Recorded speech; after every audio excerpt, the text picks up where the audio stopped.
What's going on, everybody? Welcome back, Bond's Apartment YouTube channel. Thank you for tuning in once again. Different scenery today. I think it might be the first time I've ever filmed something not in my little dungeon office. So here we are, but I thought it was fitting because I wanted to revisit these Adidas. These are the Ultra Boosts, of course. I have these black ones, as we saw in my last video about these, and then I also have these white ones. These ones I don't think I'll wear. I still have the tag on them. Not really any reason in particular. I mean, I kind of like to just have a pair to like kind of display. I mean, they're not out on display in my place, but you know, like I said, the tag's still on them. They're just nice. I don't want to wear them. Anyways, I was speaking with David Zaritsky recently, and I kind of started to notice in this conversation that a lot of these videos I do when it comes to a review, like if I'm lucky enough for a brand to send me something to review, of course I'll review it, and I will give an honest review on that as well. If I pick up something new that the Bond community would appreciate, I'll review that. Same thing, you know, honest review. But I've noticed that like with the Sunspell review, or even what I'm going to do with this, it's more so not like a second review, it's like a this is why you need this product. The Sunspell review, a lot of people watched it, and I think it was not so much because people want to find out if it's, you know, just the sheer basics of it. You know, how much is it? Is it nice? Do you like it? Yeah, whatever. A lot of people have done that, but I kind of took it to another place where I was like, this is something I've been wearing now for 3 years, and this is why I absolutely love it, and I feel like this product needs, you know, a little love. Even though it's, of course, something like the Sunspell Polo gets a lot of love, I felt like I would be doing it a disservice if I didn't kind of make a video about why I think you should have it. So that's kind of what this is. David and his wife, Danielle, were kind enough to ask Brianne and I to go hiking with them. Kind enough, I guess, because at the time, at the time, we were not hiking people, my fiance and I. Now we are definitely hiking people. It was such a great experience, but consciously, subconsciously, when I asked David, you know, what kind of shoes should we wear, I mean, especially traveling to Vegas, I didn't know if I was going to be buying something. He just said something with a hard sole. So the first thing I did was, although I had been kind of babying these for a while, I just went and I was like, you know what, this is probably fine, right?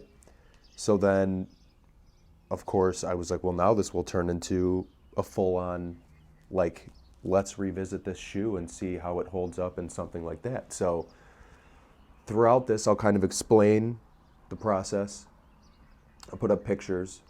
You know, I took some B-roll of the shoes in action. But yeah, I just want to kind of highlight these shoes before we move on.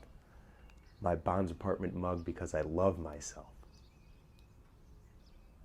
So, like I said, I had kind of babied these.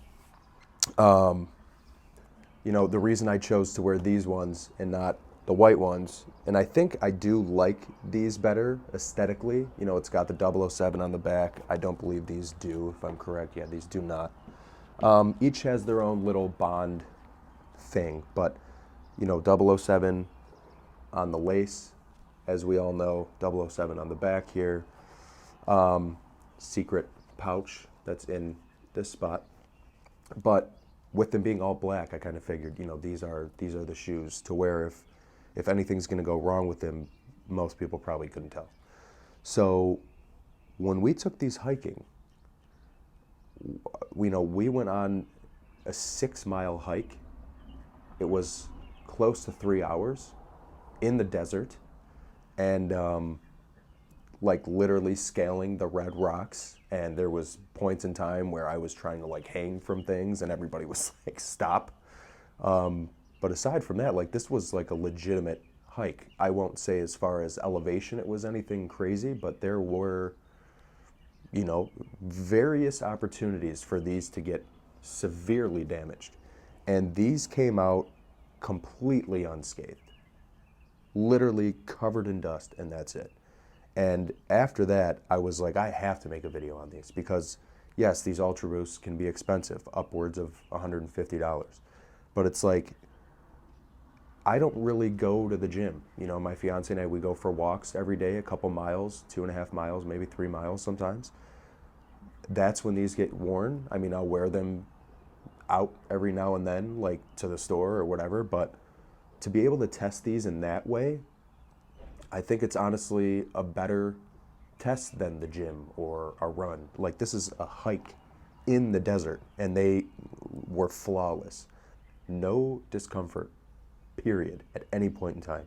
No blisters from these shoes. As people who were with me in Vegas know, I eventually did get blisters from different shoes, but not these.